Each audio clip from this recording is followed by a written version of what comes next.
మాట, పబ్లిక్ మీటింగ్లో ఒక మాట, ప్రెస్ మీట్లో ఒక మాట, ఇది కాంగ్రెస్ స్టైల్.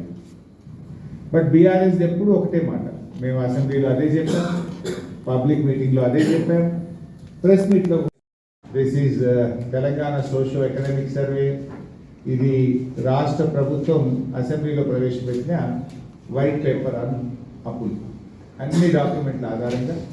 ఇది నిన్న బట్టి గారు ప్రెస్ మీట్లో పెట్టిన పేపర్. వీటి ఆధారంగానే మాట్లాడితే తప్ప నేను కొత్త లెక్కలు చెప్పను, సొంత లెక్కలు అసలు చెప్పను. సరే, అసలు ఎందుకు ఈ కాంగ్రెస్ ప్రభుత్వము బట్టి గారు ఈ తప్పుడు ప్రచారం చేస్తున్నారు? అసలు దీని వెనుక ఉన్న కథ దీన్ని ఒకసారి అర్థం చేసుకునే ప్రయత్నం చేయాలి. ఎన్నికల ముందు అడ్డగోలు హామీలు ఇస్తూ పోయారు. అడ్డగోలు హామీలు ఇస్తుంటే కొంతమంది విద్యార్థులు ఒక మీటింగ్లో బట్టి గారిని అడిగారు, బట్టి గారు మీరు ఇంతగానో హామీలు ఇస్తున్నారు, ఇవి నిజంగా ఆచరణ సాధ్యమా? మీరు చెప్పిన హామీలన్నీ అమలు చేయాలంటే 3 అంతల బడ్జెట్ కావాలి, how will you do it అని అడిగితే ఆయన గారు ఏమన్నాడంటే, 100 ఏళ్ల చరిత్ర కలిగిన కాంగ్రెస్ పార్టీ, డబ్బులు ఎలా సమకూర్చాలో మాకు తెలుసు, గ్యారంటీలు ఎలా అమలు చేయాలో మాకు అపారమైన అనుభవం ఉంది అన్నాడు. కుర్చీలో కూర్చున్నాక అవి సాధ్యం కాదు అనేది అర్థమైంది. అప్పుడు తెలుసు, ఇప్పుడు తెలుసు. కానీ ఇప్పుడు ఏం చేయాలి? ప్రజల దృష్టి మరల్చాలి. ఎందుకు అమలు చేయలేకపోతున్నారని ప్రజలు నిలదీస్తారు కనుక బీఆర్ఎస్ మీద ఏదో బురదజల్లో లేని అప్పులను ఉన్నట్టుగా చూపించి తప్పించుకోవాలనేటువంటి ఒక ప్రయత్నం. అయితే బట్టి గారు ఆ రోజు ఏమన్నారో ఒక్కసారి చూసారు. పెన్షన్ 2000 చేస్తా అంటే ప్రభుత్వం వచ్చిన మొదటి నెలలోనే 2000 రూపాయలు పెన్షన్ చేసి కేసీఆర్ గారు ఇచ్చింది. కేసీఆర్ గారు ఎప్పుడు కూడా ఇట్లా అప్పులను, కరోనాను, పెద్ద నోట్ల రద్దను మీలాగా కుంటి సాకులు బీఆర్ఎస్ ప్రభుత్వం ఎన్నడూ చెప్పలేదు. మీకు చేతగాక, పరిపాలన రాక, మీ ముఖ్యమంత్రి ఏమో చెప్పులు ఎత్తుకపోయేటో లెక్క చూస్తున్నారని మీ ముఖ్యమంత్రి, అప్పులని నువ్వు, మీరందరూ కలిసి మీ అసమర్థత, మీ చేతగాని ప్రభుత్వం అని, మీకు దక్షత లేదు అని ఇవాళ మీకు మీరే చెప్పుకుంటా ఉన్నారు. నిజాయితీగా ఉంటే నేను ఏమంటున్నానంటే, మీకు నిజాయితీ ఉంటే ఈ సమస్య వచ్చేదే కాదు. మీ అపారమైన అనుభవం మీకు ఉపయోగపడ్డది. ఎక్కడ ఉపయోగపడ్డది అంటే కమిషన్లు దండుకోవడంలో ఉపయోగపడ్డది. బట్టి గారు సింగరేణి స్కాము, విద్యుత్ స్కాము, హ్యామ్ టెండర్ల స్కాము, గురుకుల టెండర్ల స్కాము, ఇసుక స్కాము, ఒక్కటే అవి స్కాములు, హెల్త్ పాలసీ స్కాము. అంటే మీ అపారమైన అనుభవం అంతా కూడా ప్రజలకు గ్యారెంటీని అమలు చేయడానికో, రాష్ట్ర ఆదాయాన్ని పెంచడంలో కాదు, పూటకో స్కామ్ చేయడంలో మీకు మిమ్మల్ని మించిన వాళ్ళు ఎవరు లేరు. అందుకు మాత్రం మీకు ఉపయోగపడతా ఉంది. ఇక అప్పుల విషయానికి వద్దాం. నిన్న హడావిడిగా బట్టి గారు వచ్చి డ్యామేజ్ కంట్రోల్, వాళ్ళ గొంతు పెద్దగా చేసి ఏదో గట్టిగా బిగ్గరగా అంటే, నేను ఒకటి అంటున్నా, బట్టి గారు రంకెలు వేసినంత మాత్రాన అంకెలు మారవు. అంకెల్ ఈజ్ ఆల్వేస్ స్టాండర్డ్. ఈ అంకెలకు బడ్జెట్ ఉంది, ఒక కాగ్ ఉంది, సోషో ఎకనామిక్ సర్వే ఉంది. నేను లేదేమి చెప్పట్లేదు, డాక్యుమెంట్లు అన్నీ చూపించి సాక్ష్యాధారాలతో సహానే ఇది అసెంబ్లీలో మాట్లాడినా, మళ్ళీ ఈరోజు కూడా మాట్లాడుతున్నాను.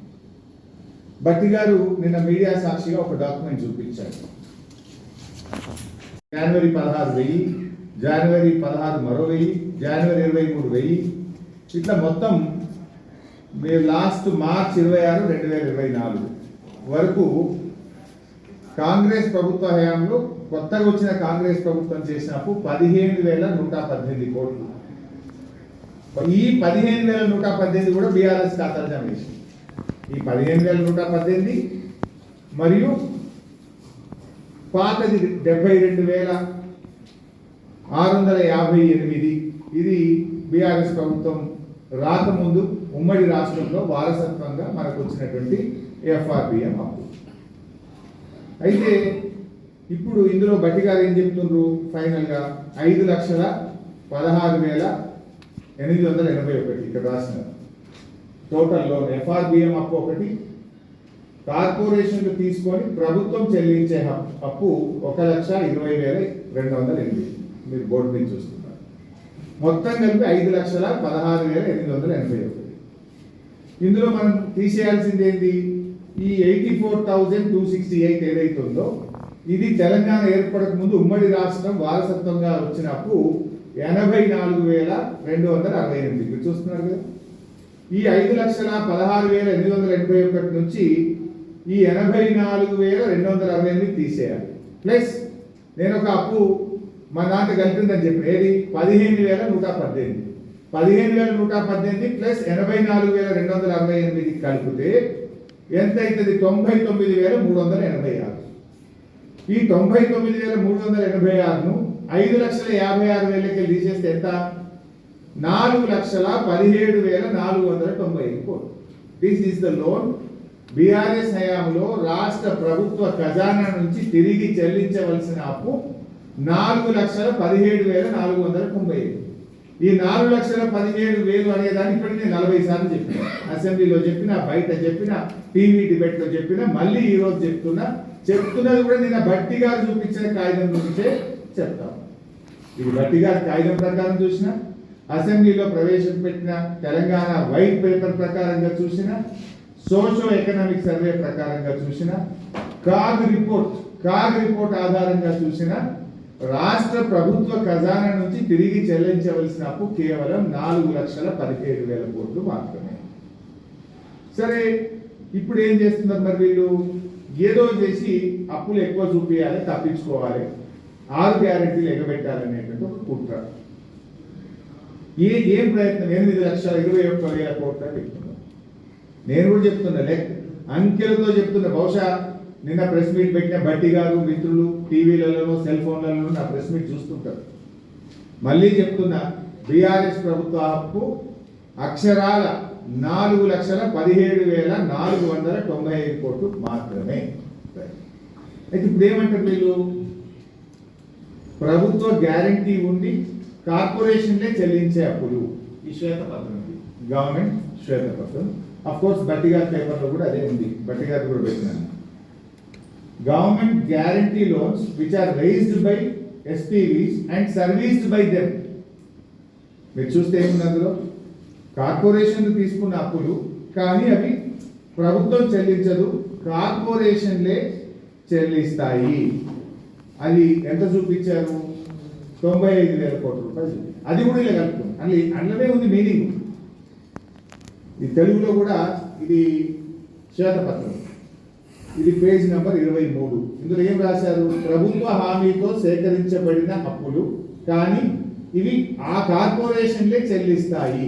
ఏంటివి? Civil supplies corporation. ఉదాహరణ, సివిల్ సప్లైస్ కార్పొరేషన్ ఏముంటుంది? వడ్లు కొట్టది.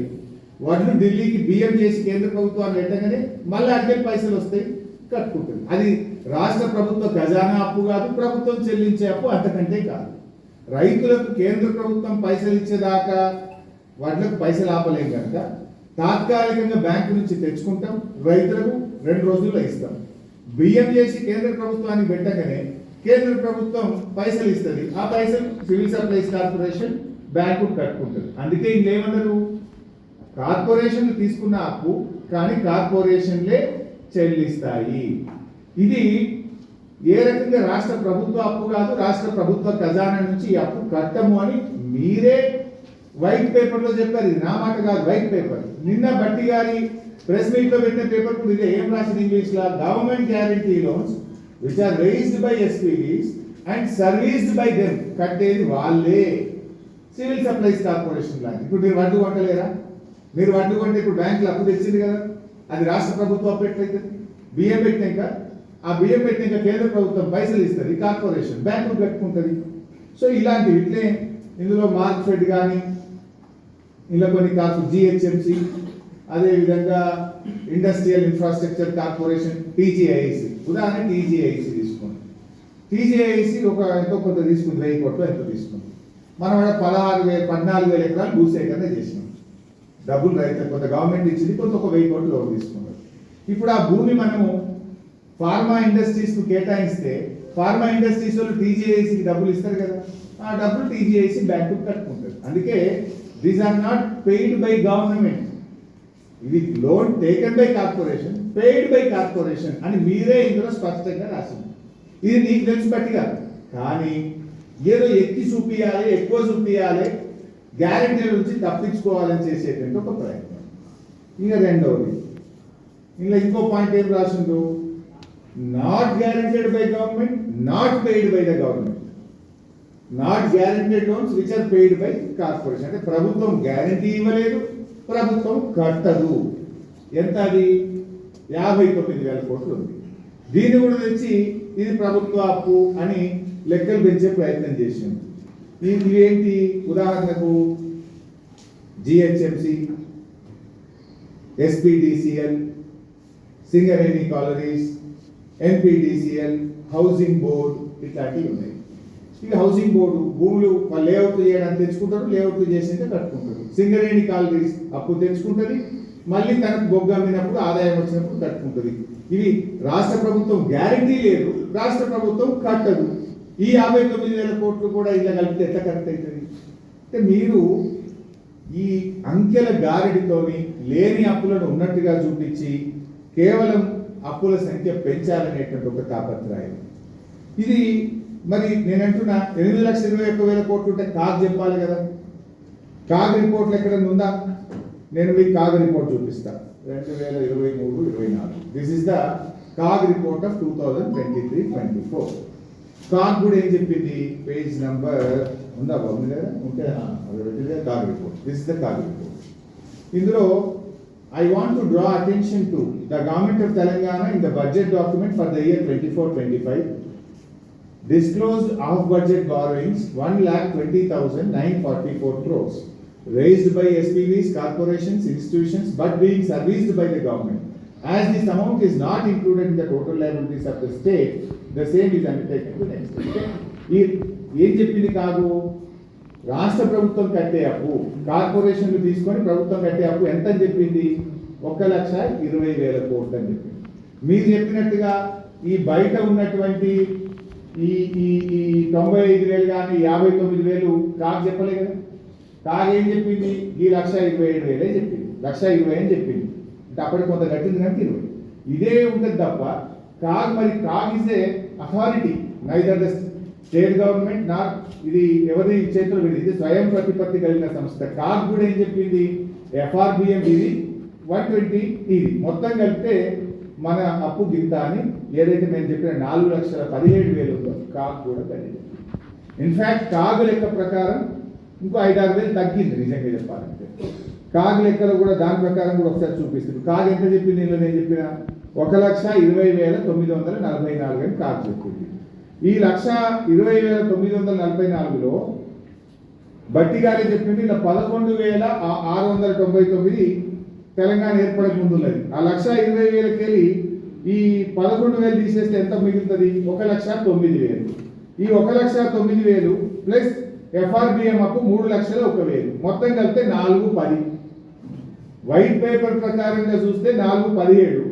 కాగ్ రిపోర్ట్ ప్రకారంగా చూస్తే ఇంకో 7,000 తగ్గి 4,10,000 మాత్రమే, ఇంక్లూడింగ్ ఇలా కాళేశ్వరం కార్పొరేషన్ అప్పు, సీతారామ లిఫ్ట్ ఇరిగేషన్ అప్పు, పాలమూరు రంగారెడ్డి అప్పు, అదేవిధంగా మిషన్ భగీరథ అప్పు, అన్ని కార్పొరేషన్లు స్కీముల అప్పులు, ఎఫ్ఆర్బిఎం అప్పులు అన్ని కలిపి కూడా 4,10 మాత్రమే అని కాగ్ రిపోర్ట్ కూడా చెప్పింది.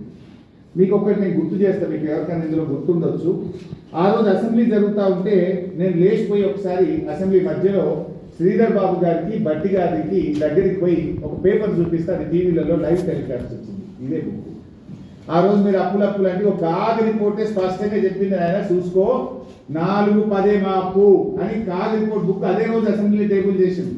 ఈ బుక్ తీసుకుపోయి ఆయన పక్కన కూర్చొని as per the CAG, as per socio economic survey 4,10 అప్పు అని అసెంబ్లీ నిండు అసెంబ్లీలో మైకులో మాట్లాడి చెప్పిన బట్టి గారి పక్కన శ్రీధర్ బాబు పక్కన కూర్చొని కూడా ఈ బుక్కులు చూపించి కూడా లెక్కలు చెప్పిన విషయాన్ని నేను గుర్తు చేస్తున్నాను. బహుశా మీకు చాలా మంది గుర్తుంటుందే అనుకుంటా. నేను ఆ రోజు ఇదే హాట్ డిస్కషన్ అయింది. వెంటనే వెళ్ళి నాకు మైక్ ఇవ్వమంటే ఇయ్యాలి స్పీకర్ ఎంతసేపు. మైక్ ఇవ్వకపోతే వాళ్ళ పక్కకు పోయి మైక్ ఇస్తలేరు, ఇగో చూసుకోబోయి ఇది చెప్దామని నేను మైక్ అడిగినా మీరు ఇస్తలేరు, ఇగో 4,10 ఇప్పటికైనా చిల్లర దుకాణం బంద్ చేయండి, తప్పులు మాట్లాడకండి అని చెప్పి బట్టి గారికి శ్రీధర్ బాబు గారికి అసెంబ్లీలో వాళ్ళ కుర్చీ పక్కన పోయి కూర్చొని చెప్పొచ్చినారు. నా కాగ్ ప్రకారం చెప్పిన వైట్ పేపర్ ప్రకారం 4,17, కాగ్ ప్రకారం 4,10. ఇకపోతే నేను అసెంబ్లీలో కూడా చెప్పింది ఈ విషయం. For any kind of discussion మాట్లాడదాం అసెంబ్లీ సాక్షిగానే. ఆ రోజు నేను ఏం మాట్లాడిందో అసెంబ్లీలో కూడా ఒక్కసారి వీడియో చూపిస్తాను. ముఖ్యమంత్రి, ఉప ముఖ్యమంత్రి, క్యాబినెట్ అందరూ కూర్చున్నప్పుడు అసెంబ్లీలో చెప్పిన మాట. తలకాయలు వంచుకున్నారు తప్ప ఒక్కరు లేచి మాట్లాడలే ఆ రోజు. ఇలా బయట వచ్చి పేపర్ 500 లెక్క మాట్లాడుతున్నాం. మరి ఆ రోజు నేను చెప్పే ఫిగర్ తప్పైతే అప్పుడే మాట్లాడాలి కదా, మళ్ళా పెట్టండి అసెంబ్లీ మాట్లాడదాం. నేను మీ బుక్ పట్టుకొని మాట్లాడుతున్నా కదా, నీ ఆధారంగానే మాట్లాడుతున్నా కదా. This is the white paper you presented in the assembly, this is not my story. ఇక అసలు వీళ్ళు మాట్లాడే దాంట్లో ఈ అప్పుల విషయంలో ఇంకోటి కూడా చెప్తాను. ఒక లెక్క ఉండాలి. వైట్ పేపర్లో ఎంత అప్పని చూపించారు, 6,17,000 ఎంతో చెప్పింది కదా.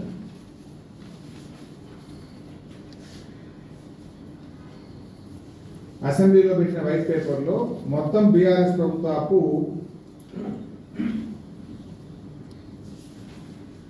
6,71,757 కోట్లను చూపించినారు. అది 6,71,757 కోట్లని వైట్ పేపర్లో పెట్టారు. ఓకే, ఇది అసెంబ్లీలో పెట్టిన వైట్ పేపర్. జూపల్లి గారు ఏమన్నారు మొన్న, 8 లక్షల కోట్ల అని నేను చూపించకపోతే రాజీనామా చేసిపోతే మీ తెలంగాణ భవన్కి వచ్చి 8 చెప్పిండు. అదే జూపల్లి తెల్లారి మాట్లాడిండు, 7 లక్షల కోట్లను 1 లక్ష తగ్గించింది. నిన్న బట్టి గారు ఏం మాట్లాడిండ్రు, 821 ఎంతో పెంచింది, మళ్ళీ ఇంత పెంచింది. అసెంబ్లీలో ఒక మాట, జూపల్లిలో ఒక మాట, బట్టి గారిలో ఒక మాట, పబ్లిక్ మీటింగ్లో ఒక మాట, ప్రెస్ మీట్లో ఒక మాట, పూటకో మాట. ఇవి ఇష్టం ఉన్నట్టు వేస్తారా? అది కూడా ఒకసారి చూపిద్దాం. శ్వేతపత్రం చూపి ఒకసారి బట్టి బయట ఎంత స్పష్టంగా దొరికిపోతారంటే, ఇప్పుడు బట్టి గారు బయట ఉన్నారు, మళ్ళీ వినండి. బట్టి గారు ఎంత అప్పు చేసినామంటున్నారు, కాంగ్రెస్ ప్రభుత్వం వచ్చినాక 1,72,000 కోట్లు అప్పు చేసిన అని ఇప్పుడు బట్టి గారు చెప్పింది కదా, మీరు విన్నారు. ముఖ్యమంత్రి అసెంబ్లీలో ఏమన్నాడంటే 3,40,000 కోట్లేమో అప్పు చేసిన ముఖ్యమంత్రి అంటారు. ఇప్పుడు ముఖ్యమంత్రి మాట నమ్మాలనా, ఉప ముఖ్యమంత్రి మాట నమ్మాలనా? ఉప ముఖ్యమంత్రి ఏమో ఆర్థిక మంత్రి, ముఖ్యమంత్రి ఏమో is all and soul, is the head of the state. అసలు మీరు చేసిన అప్పు ఎంత అంటే మిమ్మల్ని ఎట్లా నమ్మాలి? ఎన్ని అబద్ధాలు చూడండి. వైట్ పేపర్లో ఒకటి, పబ్లిక్ మీటింగ్ అప్పు, బీఆర్ఎస్ చేసిన అప్పుల మీద 3 రకాల 4 రకాల ఫిగర్లు చెప్తారు. మీ కాంగ్రెస్ ప్రభుత్వం 2.5 సంవత్సరాల్లో చేసిన అప్పు కూడా ఉప ముఖ్యమంత్రి ఏమన్నాడో, ముఖ్యమంత్రి ఏమన్నాడో ఒకసారి చూద్దాం. అసలు ముందు ముఖ్యమంత్రి కరెక్టా, బట్టి గారు కరెక్టా మీరు తెలుసుకోండి ఫస్ట్. అసెంబ్లీలో చెప్పింది కరెక్టా, పబ్లిక్ మీటింగ్ లో చెప్పింది కరెక్టా? అసెంబ్లీ సాక్షిగా ముఖ్యమంత్రి గారు 3,47,000 కోట్లు అప్పు చేసిన అంటాడు. ఈయన గారేమో 1,72,000 కోట్లు అంటాడు. నిజంగా 3,47,000 కోట్లు 4 నెలల కింద. ఈ 4 నెలల అప్పు తీస్తే అది 4.5 లక్షలు దాటుతుంది. 31 నెలల్లో కాంగ్రెస్ ప్రభుత్వం చేసిన అప్పు 4.5 లక్షలు దాటింది. 10 ఏళ్లలో బీఆర్ఎస్ చేసింది 4,17 as per white paper. As per CAG 4,10,000. కానీ మీ అప్పు ముఖ్యమంత్రి ప్రకారం 3,47, 4 నెలల కింద. 4 నెలలు కలిపితే 4.5 అవుతుంది. 4,50,000 కోట్లు దాటింది మీ అప్పు. బట్టి గారు నువ్వు కరెక్టా, మీ ముఖ్యమంత్రి గారు చెప్పింది కరెక్టా? అసెంబ్లీలో చెప్పింది కరెక్టా, బయట రోడ్ల మీరు చెప్పింది కరెక్టా?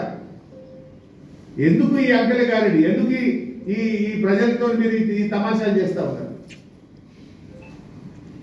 అంటే ఇప్పుడు ఎంత మారింది ముఖ్యమంత్రి గారికి? ఈయనకు దాదాపు 1,50,000 కోట్లు తక్కువ చేసేసాడు. అప్పులేమో పెంచి పెంచి చూపిస్తారు, వాళ్ళ అప్పులేమో తగ్గించి తగ్గించి చూపించుకుంటున్నారు. దొరికిపోయింది కానీ వీళ్ళ స్పష్టంగా. అసలు ఇంకా వీళ్ళ సంగతి చాలా చెప్పేది ఉన్నది. అసలు సిగ్గుపట్టు ఈ దేశంలో ఎక్కడ లేదు. లంచాలు ఇచ్చి అప్పులు తెస్తుంది, బ్రోకర్లను పెట్టి కమిషన్లు ఇచ్చి లంచాలు ఇచ్చి FRBM బయట అప్పులు కనబడకుండా దానికి బాండ్స్ అని అందమైన ముసుగు పెట్టి అప్పులు తెస్తుంది. ఇప్పటికి 30,000 కోట్లు తెచ్చింది. 30,000 కోట్లకు 510 కోట్ల లంచం ఇచ్చింది. సిగ్గుపడాలి. లంచం ఇచ్చేవాడిని అప్పులు తెస్తారా రాష్ట్రానికి? TGIACలో 10,000 తెచ్చిండ్రు, HMDAలో 20,000 కోట్ల అప్పు తెచ్చిండ్రు. 30,000 కోట్లకు ఇప్పటికే 500 కోట్ల కమిషన్ లంచం ఇచ్చిండ్రు. అప్పు ఇప్పించినది బ్రోకర్ రెండిట. అప్పు ఇప్పించిన బ్రోకర్కు వీళ్ళు ఇచ్చిన ఫీజు లంచం 510 కోట్లు. కమిషన్లు ఇచ్చి బ్రోకర్లకు లంచం ఇచ్చి అప్పులు తెస్తున్నారు ఈ తెలంగాణకు. మీరు చరిత్రలో ఎక్కడ ఉందా? ఈ దేశంలో ఏ రాష్ట్రమైనా చేస్తుందా? ఎప్పుడన్నా తెలంగాణ రాష్ట్ర చరిత్రలో లంచాలు ఇచ్చి బ్రోకర్లను పెట్టి బ్రోకర్ కమిషన్లు ఇచ్చి అప్పులు తెచ్చిన రాష్ట్రం ఉందా? సిగ్గుతో తలదించుకోవాలి రేవంత్ రెడ్డి గారు. ఇంకా మాట్లాడతారు మీ మొహాన్ని. 30 తెచ్చిండ్రు, ఇంకా 70 తెస్తారట. దానికి కూడా రెడీ చేసిండ్రు. త్వరలో అన్ని ఆధారాలు డాక్యుమెంట్లతో సహా బయట పెట్టండి. ఉత్తగా మాట్లాడతారు. ఇది అసెంబ్లీలో నా క్వశ్చన్, బ్రోకర్ని పెట్టిందా, లంచం ఇచ్చిందా, ఎంత ఎంత ఎంత లంచం ఇచ్చిండ్రు అని అడిగిన. ప్రభుత్వ సమాధానం, merchant bankers by the name trust investment advisers private limited అనే బ్రోకర్కు 1,69,83,97,978 రూపాయలు లంచం ఇచ్చినాము, బ్రోకర్ ఫీజు ఇచ్చినామని అసెంబ్లీలో ప్రభుత్వం ఇచ్చిన సమాధానం. 169,83,97,978 రూపాయలు బ్రోకర్ ఫీజు లంచం ఇచ్చి 10,000 కోట్ల అప్పు తెచ్చినామని అసెంబ్లీలో రాష్ట్ర ప్రభుత్వం ఇచ్చిన సమాధానం. ఇది 10,000 కోట్లు 169 కోట్లు ఇచ్చింది. మరొకసారి అసెంబ్లీలో అడిగిన, ఇది డౌట్ వచ్చింది, వీళ్ళు అంతటా లేపుతున్నా ఈ పైసలు, ఇది టీజీఐసీలు లేకుంటే హెచ్ఎండిఏలో కూడా లేపుకుంటారని క్వశ్చన్ అడిగింది. ఇది హెచ్ఎండిఏ ఆన్సర్ అసెంబ్లీలో. హెచ్ఎండిఏలో 20,000 కోట్ల అప్పు తెస్తున్నాం అని చెప్పారు. ఆడ కూడా బ్రోకర్ని పెట్టుకున్నారు. Same trust investment advisory private limited అనే బ్రోకర్ని పెట్టినాం అని ఆ రోజు ఆన్సర్ ఇచ్చింది. అప్పటికి ఏం రాసింది అంటే, ఏ భూములు కుదబెట్టాలి, ఏమేమి కుదబెట్టాలో చర్చలలో ఉన్నాం, ఇంకా అప్పు లావటలేదు అన్నారు. ఇది చాలా రోజులు అయింది. అసెంబ్లీలో ఆన్సర్ వచ్చి దాదాపు 6 నెలలు ఏడాది అయింది. ఆల్రెడీ ఇక్కడ లేపిండ్రు, ఈడ కూడా బ్రోకర్ ఫీజు ఇచ్చింది.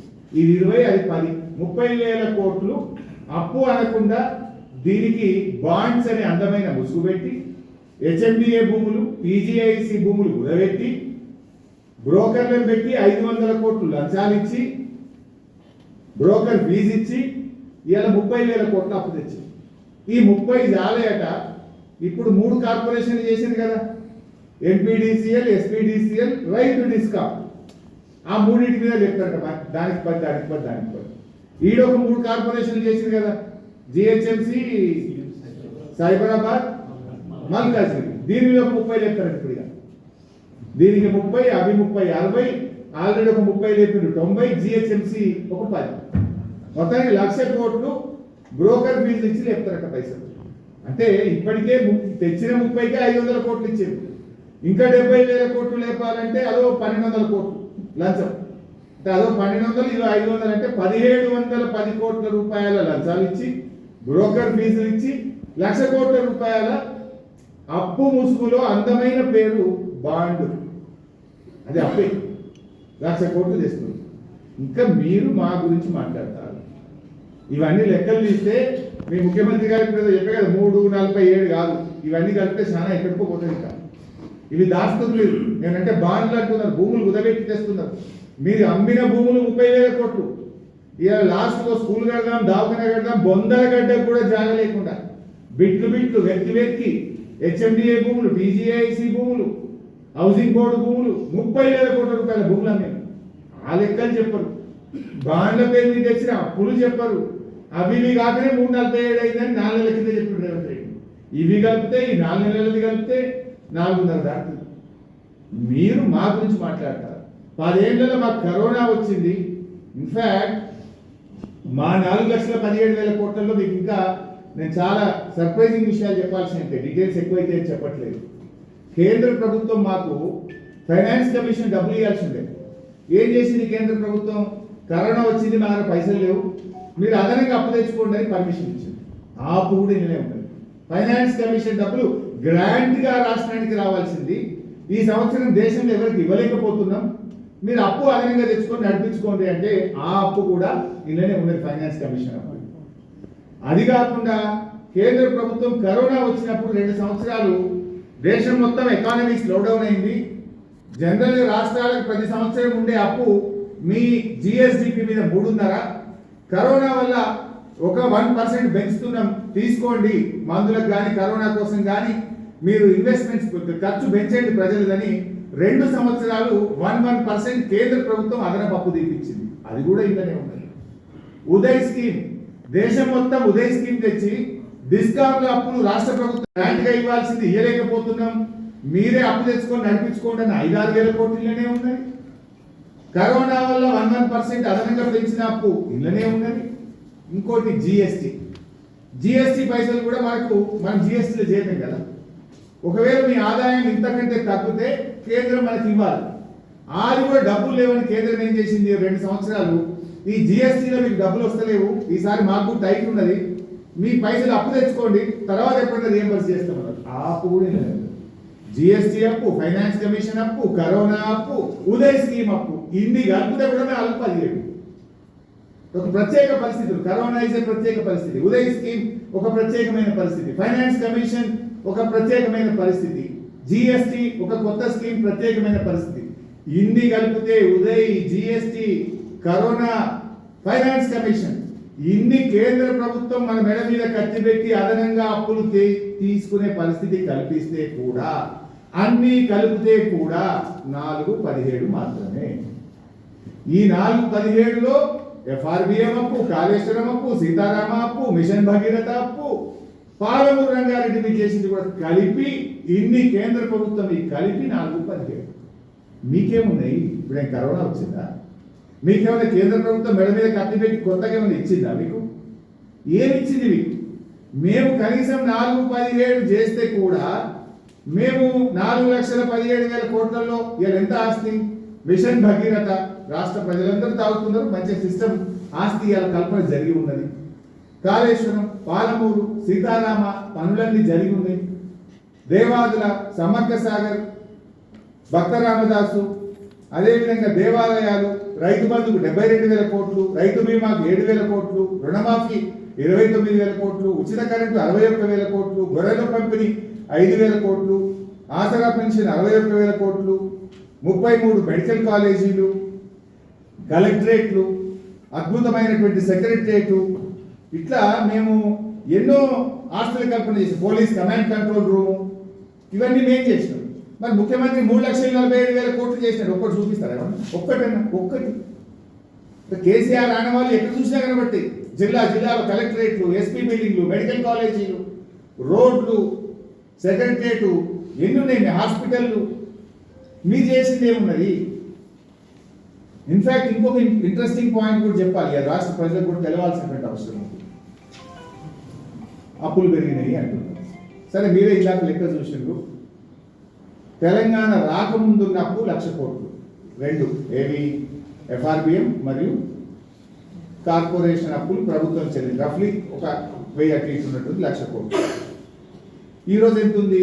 కాదు ప్రకారం 417 వైట్ పేపర్ ప్రకారం. ఇందులో ఎన్ని ఉన్నాయి? Finance commission, GST, corona, Uday scheme, ఇవన్నీ కలిపితే కూడా 400 పెరిగింది. 1,00,000 4,00,000 అయింది. మరి ఆ రాష్ట్ర బడ్జెట్ ఆదాయం ఎంత పెరిగింది?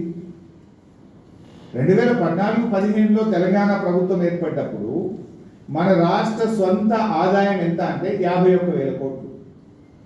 మేము దిగిపోయినప్పుడు, లాస్ట్ బడ్జెట్ నేనే పెట్టిన ఫైనాన్స్ మినిస్టర్గా, మనం దిగిపోయినప్పుడు రాష్ట్ర ఆదాయం 2,16,542 కోట్లు. మోర్ దాన్ 4 టైమ్స్ పెరిగింది, 400 టైమ్స్ పెరిగింది కదా.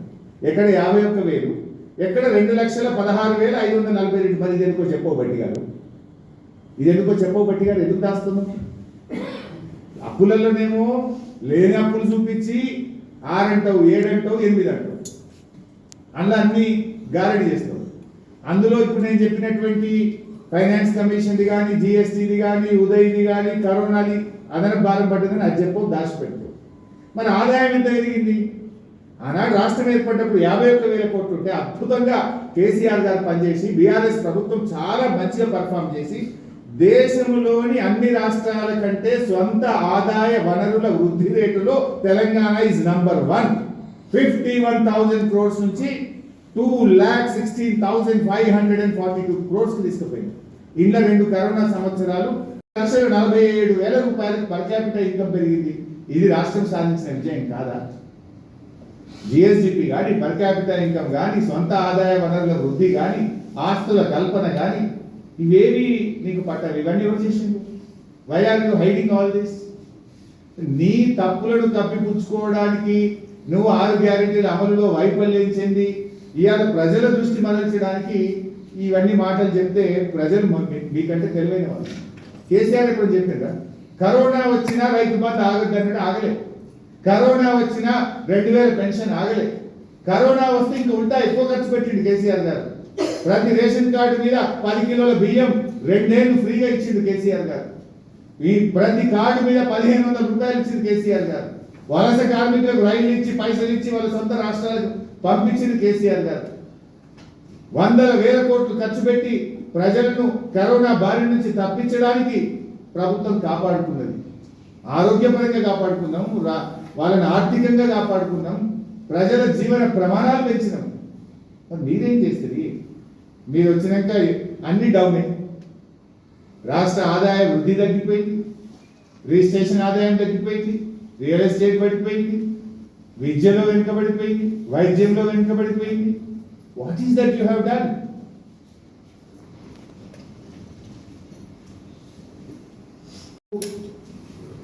ఆ సింగరేణి మీద నేను విజిలెన్స్ ఎంక్వైరీ చేసినాను.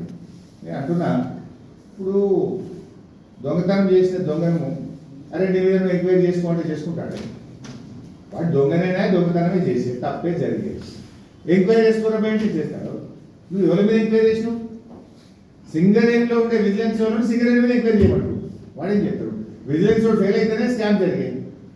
Vigilance department is there to cross check. Scam జరగకుండా చూడడానికి విజిలెన్స్ ఉంటాయి. వాడే ఫెయిల్ అయిపోయాయి, వాడేమి ఎంక్వైరీ చేస్తాడు? అయినా నేను ఇంకోటి అడుగుతున్నా భట్టి గారు, నేను ఒక 10 అంశాలు బయట పెట్టినాను. సోలార్ టెండర్లలో స్కామ్ జరిగింది. మొత్తం 1 మెగావాట్ 3 రూపాయలకే సోలార్ పవర్ ఉత్పత్తి అయితే మీరు సింగరేణిలో 7 కోట్ల రూపాయలు పర్ మెగావాట్ ఇచ్చారు. దేశం మొత్తం 3 కోట్ల మెగావాట్ అయితే సింగరేణిలో 7 కోట్ల రూపాయలు పర్ మెగావాట్ ఇచ్చిండ్రు. 1000 కోట్ల రూపాయల సోలార్ టెండర్ల స్కామ్ జరిగింది అన్నారు. దాని మీద ఎందుకు నోరుతలేదు? రాజస్థాన్ రాష్ట్రంలో జైసల్మీర్ జిల్లాలో పాకిస్తాన్ బార్డర్లో బుల్లెట్లు పడుతుంటే గాడంటే వీళ్ళు పోయి సోలార్ పవర్ ప్లాంట్ పెట్టారు. గాది ఎందుకు పెట్టినావు? గా స్కామ్ సంగతి మాట్లాడమంటే ఎందుకో పెదవిస్తలేదు. ఎక్స్ప్లోజివ్స్, సింగరేణిలో వాడే ఎక్స్ప్లోజివ్స్ లో వందల వేల కోట్ల స్కామ్ అయింది.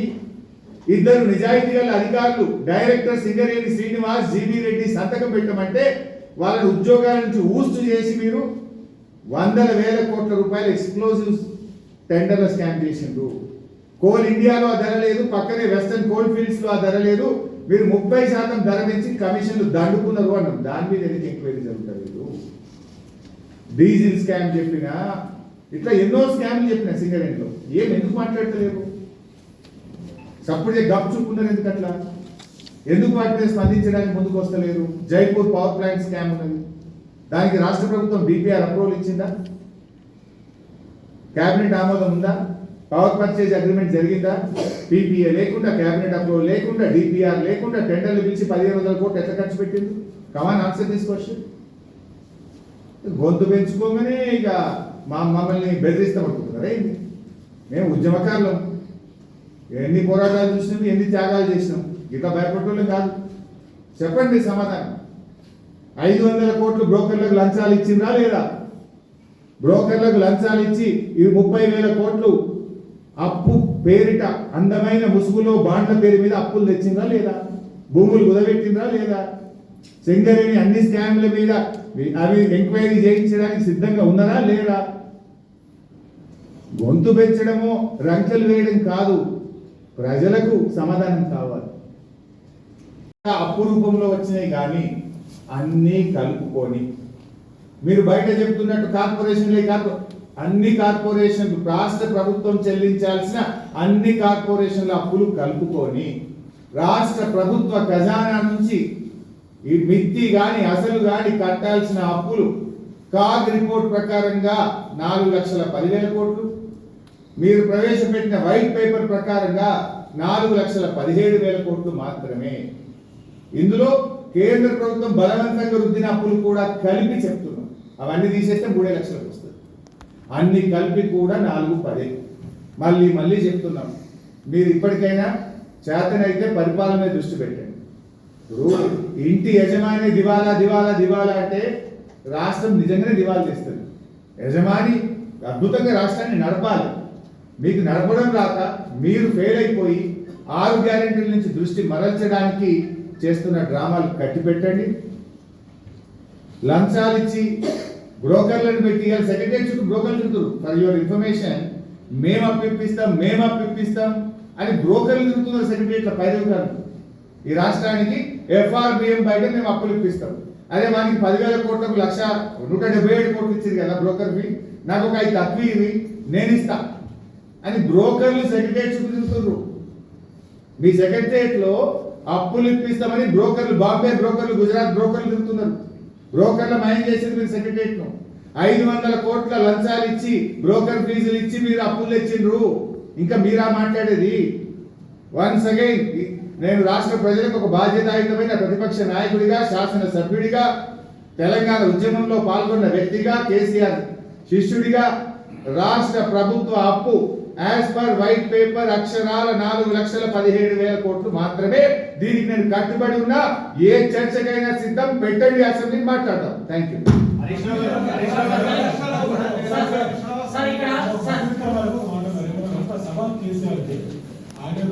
ఎవరు మాట్లాడితే ఏంది? మేము ఏం మాట్లాడినా కేసీఆర్ డైరెక్షన్ లో మాట్లాడతాం, కేసీఆర్ ఆలోచనకు అనుగుణంగా మాట్లాడతాం, మా ప్రభుత్వం పనితీరు అనుగుణంగా మాట్లాడతాం. ఎందుకు నేనంటే అంత చిన్న చూపా? నువ్వెన్నేళ్ళు ఎమ్మెల్యే ఉన్నావు, నేను కూడా అన్నేళ్ళు ఎమ్మెల్యే ఉన్నాను. నీకంటే ఎక్కువ సంవత్సరాలు మంత్రిగా పనిచేసిన. మీరు మంత్రిగా 3 ఏళ్ళు చేసినా, నేను 13 ఏళ్ళు చేసినాను. నేను మాట్లాడితే నీకు పేషెంట్ ఉండాల్సిన అవసరం ఏంటి? బట్టిగా